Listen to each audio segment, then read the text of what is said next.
Well, what do we have here then, guys? We've got me driving an orange arrows round Monaco. This can surely only go one way, and that is the barriers. So, nonetheless, guys, back with F1 2000 career mode here, the Monaco Grand Prix. As you can probably hear from this intro there, not too excited about how we're going to end up with this race. It's probably going to end quite badly nonetheless. But through the first corner, quite good for me actually. Quite surprised about that. Now, out through the first left, right, just little kinks there. And, well, somehow, surely that's not legit. De La Rosa apparently leading the session. Oh, they're bouncing off that wall. But it's apparently De La Rosa is leading this session. I mean, I can't see that being legit. I think there must be a bit of a glitch. But nonetheless, we are 9 tenths down on whoever the leader actually is. So through the hairpin there, no sort of drama through there, sliding a little bit through here, but nothing too much. And overall, not too disappointed with that first sector and halfway through the second sector as well. To be perfectly honest, apart from the little tap with the wall, that's actually quite good for me around Monaco. I know it's embarrassing, but that's quite good for me around Monaco. And I'm not going to lie, I honestly thought I was going to switch down the difficulty for this race, but I decided, nah, just leave it on this.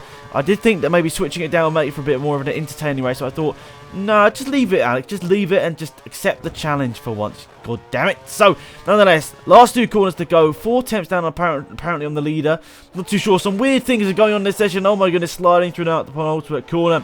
And up to the start-finish line. What's it going to be? Have we got DRS or we're using it? Whatever. So, up to the start-finish line. What's it?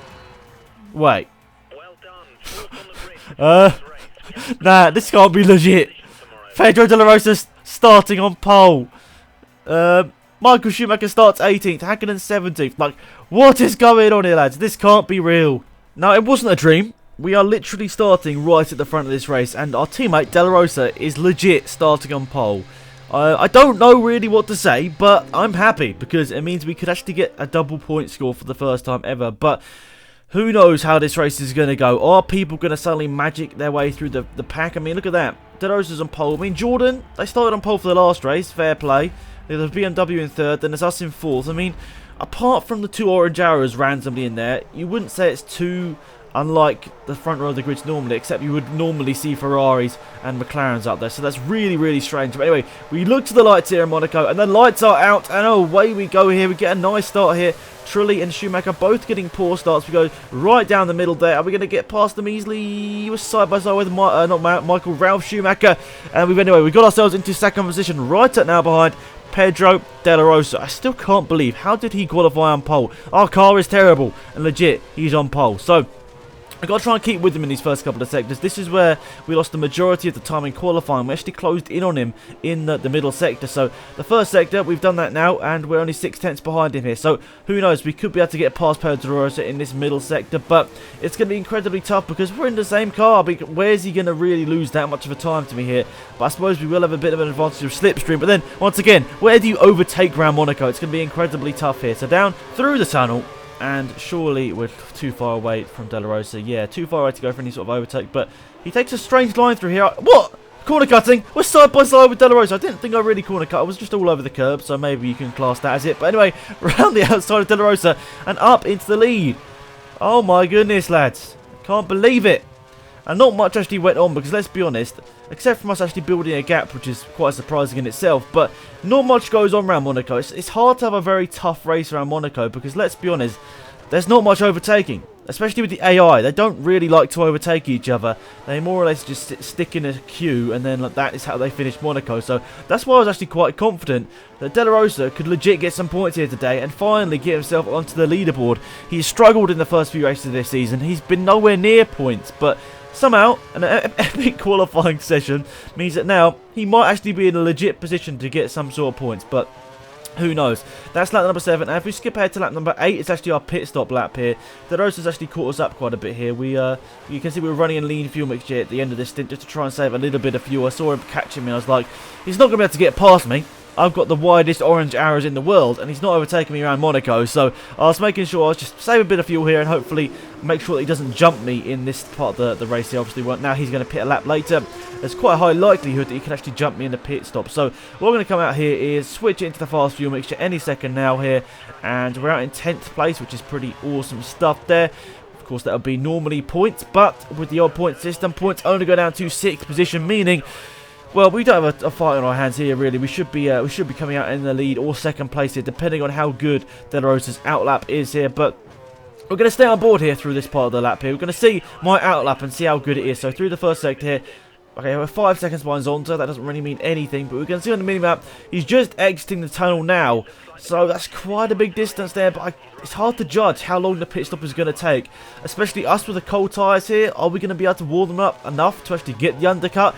It's going to be incredibly tough here. It's going to be incredibly close as we exit the pits, but I do sort of feel De La Rosa is going to jump us in the pit stop stages. I know this career mode so far has been, I suppose you'd say, slightly unrealistic in the fact that, let's be honest, we've been outperforming ourselves quite a bit, and I suppose that is partly because we started on a lower difficulty level, but we've sort of grew into it now, and I think this is definitely the right difficulty level, and inevitably there will be little weird things that happen here and again, but that makes for an interesting series. I mean, if it was the same thing, me finishing 7th or 8th every single race, I suppose that'd be quite boring, so it's quite interesting to have a race where suddenly we're actually up there battling for a win. So yeah, excuse the unrealisticness, but nonetheless it's interesting. So down the main straight here, oh my goodness, cars are popping out the pit lane. I kind of forgot that cars are popping out the pit lane here, but it's side by side between me and De La Rosa. I think I've just about got him. We're going to watch this replay here. I cut away at quite a bad time there, but anyway, nonetheless, we're going to get him. Yes, we've got him round the outside there. We moved back into the lead here. And lap number 10, end of lap number 10, on to lap number 11. And we just actually got the fastest lap of the race there, which is pretty decent. De La Rosa is just behind us there, 1 second. And Button is 1.2 behind him. And Ralph, I think that is, down in 4th place here. So currently, orange. Well, orange arrows, and then BMW Williams. So we're in formation here at the front of this pack here. So, nonetheless, you can see, we're starting to put a gap on Jensen Button. It's over 2 seconds now, the gap between De La Rosa and Button, which is pretty epic, to be perfectly honest. I mean, that is completely unexpected, but we are actually now under huge pressure from De La Rosa. That gap's down to nearly 0.2 of a second. He's suddenly, just out of nowhere, catching me like crazy, and you can see the gap to Button is still going up. So it's not as if Button's slow, it's more as if De La Rosa is going absolutely mental. He's going like crazy, lads. And to bring out a Motorsport Manager reference, he's on a mad one. I don't know what he's doing, but I don't know what he's drunk for breakfast, but he's absolutely going for it here today, lads. And you can see with a couple of laps to go now, he's a second away. I mean, we have slightly gained the advantage here. No idea how that was not a corner cut, but we're keeping that advantage. It's keeping the same sort of gap here. De La Rosa lost a bit of time to Button over the last couple of laps. We managed to pull away a little bit, but it's just like, it's so close between us here. It's not as if I'm really holding them up, is it? I mean, possibly if De La Rosa was ahead of me, you could say maybe you pull away, but it's like so weird. It's like we're on like an elastic band or something. Whatever we do, we'll always end up like the same distance apart. It's crazy, but nonetheless, last lap of the race, De La Rosa is really putting the pressure on now. So is Button, so is Ralf Schumacher. I'm not too sure who is in 5th place here, but he's also in the queue here. And there's a bit of a gap back to a couple more people as well here. So last lap of this race here, are we going to be able to hold on for a victory here in the Orange Arrows around Monaco? I can't believe those words are even coming out of my mouth, that that's a possibility here. So this was one of my tracks that I was completely fearing. Oh no, we've hit the inside corner. The pressure's getting to me. Surely not. Surely we're not going to bottle it here on the last lap of the race. And he's gone for a move down the inside. No, he couldn't quite get the overtake done. We're going super defensive here. Throughout the tunnel, we've got that one turned in perfectly. Awesome stuff. Last lap of the race, and that's worked out perfectly here. I think De La Rosa slightly backed off through there, and we've managed to somehow get a bit of an advantage on him, and especially down to 3rd place with Button here. He's lost a whole lot of time here. Last couple of corners, sliding all over the place. Our tyres are absolutely destroyed. Are we going to be able to hold on here? No! Oh my goodness, the car is like undrivable. It's like driving on ice here with a couple of corners to go. Last corner now, up to the start-finish line. No, De La Rosa's skating. He's in the slipstream. He's pulling out the slipstream. I think we just about got it there, guys. It's incredibly close here. Yes, we did. We just won round Monaco. Oh my goodness. Whoo, my goodness, lads. That is crazy. That is crazy. A 1-2 as well. Like, you can't make this stuff up. Only something like this would happen in a game. There's no way that this would happen in real life. A 1-2 for Orange Arrows.